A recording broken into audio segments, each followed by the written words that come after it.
आज मैं आप सभी को एक रियल हॉरर स्टोरी सुनाने वाला हूँ। ये घटना मेरे ही एक सब्सक्राइबर के साथ हो जाने वाली घटना है।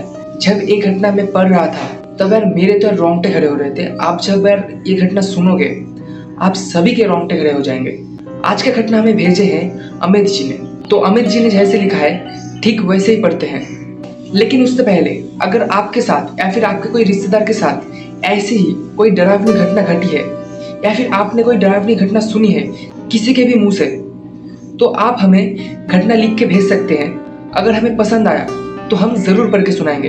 बस घटना एकदम रियल होना चाहिए। घटना भेजने के लिए मैं यहाँ पे अपने ईमेल एड्रेस दे दूंगा, हमें ईमेल करके घटना भेज सकते हो। घटना शुरू करने से पहले वीडियो को लाइक करके चैनल को सब्सक्राइब कर देना और कमेंट भी जरूर कर देना यार। सभी लोग अपना अपना कान में यार हेडफोन पहन लो और आंखें बंद कर लो, क्योंकि यार घटना सुना जाता है, घटना महसूस किया जाता है, घटना देखा थोड़ी जाता है यार। तो अपना अपना हेडफोन जो है पहन लो और आंखें बंद कर लो। तो चलो शुरू करते हैं आज का घटना। मैं हूँ आपके साथ सौरभ, तो चलो शुरू करते हैं। अजीब रात, यहाँ कहानी नहीं सच्ची घटना सुनाई जाती है। मेरा नाम अमित है। मैं उत्तर प्रदेश के एक छोटे से गांव का रहने वाला हूँ। ये बात लगभग 2008 की है। मैं उस वक्त कॉलेज के सेकेंड ईयर में पढ़ता था। तब मेरी उम्र लगभग 20 साल थी। इतने साल बीत गए फिर भी जब उस रात को याद करता हूँ तब अकेले सोने से भी डर लगता है। मैं ये नहीं कह रहा कि मैंने भूत देखा था। सच कहूँ तो आज भी मुझे नहीं पता जो हुआ उसके पीछे वजह क्या थी। लेकिन जो कुछ मैंने देखा, जो कुछ सुना और जो कुछ मेरे साथ हुआ उसका जवाब मुझे आज भी नहीं पता। उस साल गर्मियों की छुट्टी चल रही थी कॉलेज में। मेरे मामा ने मुझे फ़ोन करके कहा कि कुछ दिनों के लिए उनके गांव आ जाऊं। मामा का गांव शहर से लगभग 4 घंटे दूर था। गांव छोटा था और उसके एक तरफ पुराना तालाब था। तालाब के ठीक पास एक 2 मंजिला मकान था जहां मामा रहते थे। घर लगभग 60 साल पुराना था। जब मैं पहुंचा तो सब कुछ नॉर्मल लगा। मामी, मामा, मेरी छोटी बहन जैसी कज़न पूजा सब वहाँ थे। पहले 2 दिन बहुत अच्छी गुजरी, लेकिन तीसरे दिन रात को एक छोटी सी बात हुई जिस पर मैंने उस वक्त ध्यान नहीं दिया। रात को लगभग 2 बजे मेरी आँख खुल गई। मुझे लगा जैसे घर के बाहर किसी ने गेट खोला है। ठीक गेट खोलने जैसी आवाज़ आई। मैं बिस्तर पर बैठ गया। कुछ सेकंड तक सब शांत रहा। फिर दोबारा वही आवाज़ आई। मैंने सोचा शायद मामा बाहर गए होंगे, लेकिन सुबह जब मैंने उनसे पूछा तो उन्होंने कहा कि वो पूरी रात कमरे से बाहर ही नहीं निकले थे। मैं बात को मजाक समझ के भूल गया, लेकिन अगले दिन रात को वही आवाज़ फिर आई और इस बार एक बार नहीं 3 बार। उस रात मैं मोबाइल की स्क्रीन देखी तो मुझे समय याद है, बिल्कुल 2:17। उसके बाद लगभग 1 हफ्ते तक हर रात 2:17 मेरी आँख खुल जाती थी और हर बार मुझे लगता था जैसे कोई घर के बाहर गेट खोल रहा हो। मुझे लगा कि ये आवाज़ सिर्फ मुझे ही सुनाई देती है, लेकिन धीरे धीरे मुझे एहसास होने लगा कि घर में सिर्फ मैं ही नहीं कोई और भी है जो ठीक 2:17 में जाग जाता है। और वो कौन थी पता है? मेरी बहन पूजा। एक रात मैंने फिर से वो आवाज़ सुनी। मैं बाहर गया। तब मैं 20 साल का था ना, तब जोश बहुत ज़्यादा था। तो मैं बाहर गया देखने कि क्या हुआ। मैंने देखा कि पूजा खिड़की के पास खड़ी है। उसकी पीठ मेरी तरफ थी और वो धीरे धीरे किसी से बात कर रही थी, लेकिन मैं देख रहा था खिड़की के बाहर कोई नहीं था। मैं पीछे गया और उसे आवाज़ लगाई, पूजा। जैसे ही मैंने उसके नाम लिया वो एकदम चुप हो गई। उसने धीरे से मेरी तरफ गर्दन घुमाई। अंधेरे में उसका चेहरा साफ नहीं दिख रहा था, बस इतना नज़र आ रहा था कि उसकी आंखें मेरी तरफ थी। कुछ सेकंड तक वो बिना कुछ बोले मुझे देखती रही, फिर वापस खिड़की की तरफ मुड़ गई। मैंने ज़ोर से कहा, पूजा क्या कर रही हो? वो जैसे नींद से जागी हो। उसने हैरानी से कहा, भैया आप यहाँ क्या कर रहे हो? मैंने कहा, मैं? तुम यहाँ क्या कर रही हो? उसने खिड़की की तरफ देखा, फिर मेरी तरफ, और बोला, मुझे तो याद ही नहीं मैं यहाँ कैसे आई। उसकी आवाज़ सच में डरी हुई सी लग रही थी। मैं उसे लेकर कमरे में आया। उस रात हम दोनों को नींद नहीं आई। सुबह ये बात मैंने मामा और मामी को बताई। दोनों एक दूसरे की तरफ देखने लगे। पहले तो उन्होंने बात टाल दी, लेकिन मुझे लगा कि वो कुछ तो छुपा रहे हैं मुझसे। दिन भर सब नॉर्मल रहा, लेकिन शाम को जब मामा खेतों से वापस आए तो मैंने उन्हें अकेला पकड़ लिया। मैंने पूछा, मामा सच सच बताइए, क्या इस घर में पहले भी ऐसा हुआ है? कुछ सेकंड तक वो चुप रहे, फिर बोले, बेटा कुछ बातें ना जानना ही बेहतर है।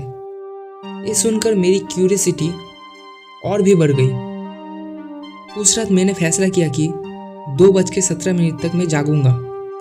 जैसा सोचना वैसा ही काम। लगभग 2 बजे तक सब कुछ शांत रहा। पूरा घर अजीब तरह से खामोश था। ठीक जब 2:17 हुआ, एक अचानक फिर से वही आवाज़ आई, गेट खोलने की। बिल्कुल वही, एकदम सेम, जैसे कोई बाहर से अंदर आया हो। मेरा दिल जोर से धड़कने लगा। इस बार मैं दरवाज़ा खोलकर बाहर निकला। आंगन बिल्कुल अंधेरे से डूबा हुआ था, लेकिन मुझे एक और चीज़ महसूस हुई। मिट्टी गीली थी। मुझे पता नहीं क्यों, बट वहाँ पे ना मिट्टी गीली थी, जैसे अभी अभी किसी ने उस पर पानी डाला हो। मैंने मोबाइल का टॉर्च ऑन किया और लाइट लेके गेट तक चला गया। गेट बंद था, अंदर से कुंडी लगी हुई थी। ये मुमकिन ही नहीं था। अगर कोई आया होता तो गेट खुला होना चाहिए था। तभी पीछे से किसी की चलने की आवाज़ आई। मैं तुरंत पलटा, कोई नहीं, आवाज़ बंद। मैं कुछ देर वहीं खड़ा रहा, फिर वापस आ गया अपने कमरे में। लेकिन उस रात एक और अजीब बात हुई। सुबह जब मेरी आँख खुली तो मैंने देखा मेरे पैर पर मिट्टी लगी थी, लेकिन ये तो संभव नहीं था क्योंकि मैं जूता पहन के नीचे गया था। मुझे याद नहीं कि कैसे लगा, लेकिन लगना तो एकदम इम्पॉसिबल था। मैं थोड़ा डरा ज़रूर, लेकिन मैंने खुद को समझाया कि शायद आंगन में था, कहीं से लग गया होगा। 2 दिन बाद मैं गांव में घूमने के लिए निकला। वहाँ पे एक बुजुर्ग आदमी से मुलाकात हुई। नाम था हरिशंकर। उन्होंने पूछा, बेटा आप कौन हो? आपको देख के तो यहाँ का नहीं लग रहा। मैंने उन्हें सब कुछ बताया कि मैं कौन हूँ, मैं कहाँ से आया हूँ, मैं अभी कहाँ पे हूँ। जब उन्हें पता चला कि मैं मामा के घर में रुका हूँ तो उन्होंने एक अजीब सवाल पूछा, तुम वो तालाब के पास में पुराने जो घर है वहाँ पे रहते हो? मैंने कहा, हाँ मैं तो वहीं पे रहता हूँ, वहाँ पे मेरा मामा का घर है। उन्होंने कुछ सेकंड तक मुझे देखा, फिर बोले, रात को अगर कोई बुलाए ना तो दरवाज़ा मत खोलना। मुझे लगा वो मजाक कर रहे हैं, लेकिन उनके चेहरे पर बिल्कुल भी मुस्कान नहीं थी। मैं पूछा क्यों? उन्होंने जवाब नहीं दिया, बस उठकर चले गए। उस रात मुझे नींद देर से आई।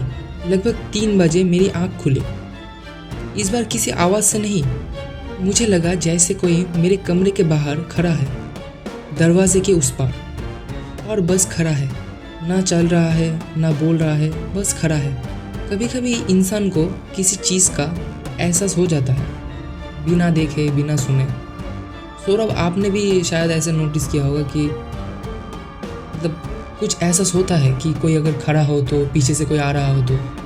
मुझे वही एहसास हो रहा था। लगभग 10 मिनट तक मैं बिस्तर पे बैठा रहा, फिर हिम्मत करके दरवाज़ा खोला।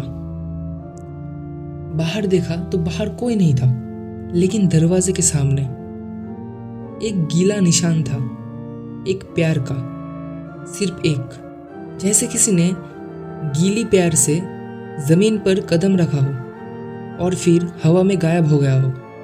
मैं फिर से वापस आके सो गया। अगली सुबह मैंने निशान ढूंढने की कोशिश की, लेकिन कुछ नहीं मिला। उस दिन शाम को पूजा अचानक बीमार पड़ गया। लगभग 103 तक बुखार पहुंच गया। बुखार में वो बार बार एक ही बात बोल रही थी, वो फिर आएगा, वो तालाब से आएगा। सब लोग समझ रहे थे कि बुखार की वजह से बकवास कर रही है, लेकिन मुझे याद था हर रात 2:17 पे गेट खोलने की आवाज़ आती थी और घर के ठीक बगल में पुराना तालाब था।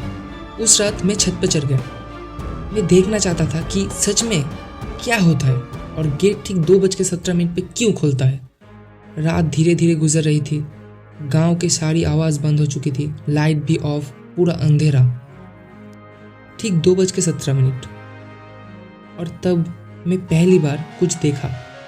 तालाब के किनारे दूर अंधेरे में कोई चल रहा था, बहुत धीरे।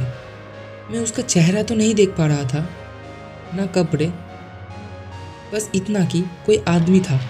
वो पानी के पास से निकला और घर की तरफ बढ़ने लगा। मेरा गला सूख गया। मैंने पलकें झपका कर फिर से देखा। इस बार वहाँ कुछ नहीं था। मैं खुद को समझा रहा था कि शायद कोई वहम था, मैंने वैसा कुछ नहीं देखा। लेकिन उसी वक्त नीचे गेट की आवाज़ आई, फिर से जैसे किसी ने गेट खोला, बिल्कुल मेरे नीचे से। मेरा खून ठंडा पड़ गया। मैं दौड़ कर नीचे गया।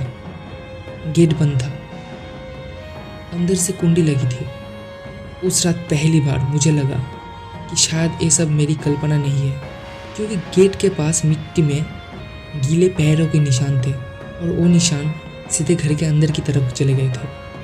वो देखकर मैं जल्दी से दौड़कर घर पे आ गया और अपने कमरे में घुसकर कुंडी लगा दी और मैं बिस्तर पे जाके चुपचाप बैठ गया। पूरी रात में सोया नहीं।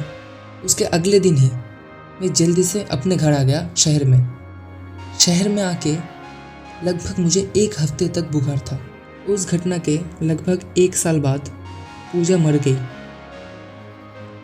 और उसकी लाश वही तालाब में मिली और मेरे मामा मामी ने आत्महत्या कर ली। अभी उस घर में और कोई नहीं रहता। अजीब रात, यहाँ कहानी नहीं, सच्ची घटना सुनाई जाती है। तो सौरभ, ये था मेरे साथ हो जाने वाली घटना, एकदम सच्ची घटना। तुम्हें ये घटना कैसा लगा ज़रूर बोलना, और अगर अच्छा लगा हो तो ज़रूर पढ़ के सुनाना, मैं इंतज़ार करूँगा। तो गाइज़, ये था घटना। अमित जी, आपको क्या बोले, आपने जो घटना भेजे हैं, आप जो घटना भेजे, सच में मैं जब पढ़ रहा था, मेरा मतलब मैं भी सोच रहा था कि ये क्या था। बहुत अच्छा लगा घटना, और ऐसे ही घटना भेजिएगा। Thank you. तो ये था आज का वीडियो, और आप लोगों के साथ या फिर आपके कोई रिश्तेदार के साथ अगर ऐसे ही कोई घटना हुई हो तो आप हमें ज़रूर भेज सकते हैं। अगर हमें अच्छा लगा तो हम ज़रूर पढ़ के सुनाएंगे। घटना भेजने के लिए हमें ईमेल कीजिए, मैं कमेंट में पिन कर दूंगा ईमेल आईडी, आप वहाँ जाके हमें घटना भेज सकते हैं, और डिस्क्रिप्शन में भी दे दूंगा।